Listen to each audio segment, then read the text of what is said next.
পুরুষ ধ্বংস হওয়ার ৮টি কারণ। নাম্বার ১, নামাজ ত্যাগ করা। রাসূলুল্লাহ সাল্লাল্লাহু আলাইহি ওয়াসাল্লাম বলেন, নামাজ ত্যাগকারী ধ্বংসপ্রাপ্ত। সূরা আল মাউন।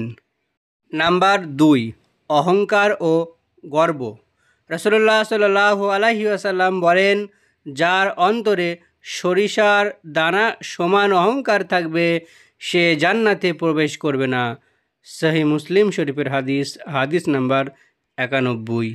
নাম্বার ৩, হারাম সম্পদ অর্জন। রাসূলুল্লাহ সাল্লাল্লাহু আলাইহি ওয়াসাল্লাম বলেন, সুদ, ঘুষ, প্রতারণা, সুদখোর, সুদ লেখক ও সাক্ষী সবাই আল্লাহর কাছে অভিশপ্ত। সহিহ মুসলিম শরীফের হাদিস, হাদিস নাম্বার ১৫৯৮। নাম্বার ৪, নারীদের প্রতি অবিচার।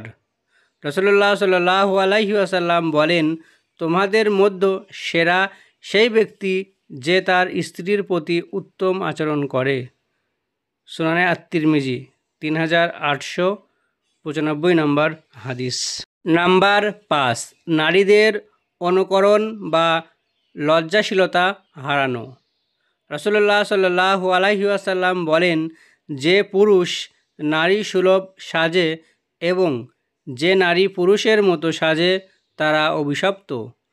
সহিহ বুখারী ৫৮৮৫ নম্বর হাদিস। নাম্বার ৬, জিনা, ব্যভিচার ও পর্দাহীনতা। রাসূলুল্লাহ সাল্লাল্লাহু আলাইহি ওয়াসাল্লাম বলেন, জিনার কাছেও যেও না, এটি অশ্লীল কাজ এবং মন্দ পথ।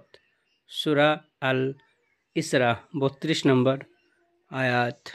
নাম্বার ৭, গীবত, মিথ্যা ও অপবাদ। রাসূলুল্লাহ সাল্লাল্লাহু আলাইহি ওয়াসাল্লাম বলেন, গীবত সুদের চেয়েও ভয়াবহ। সুনানে আবু দাউদ ৪৮৭৫ নম্বর হাদিস।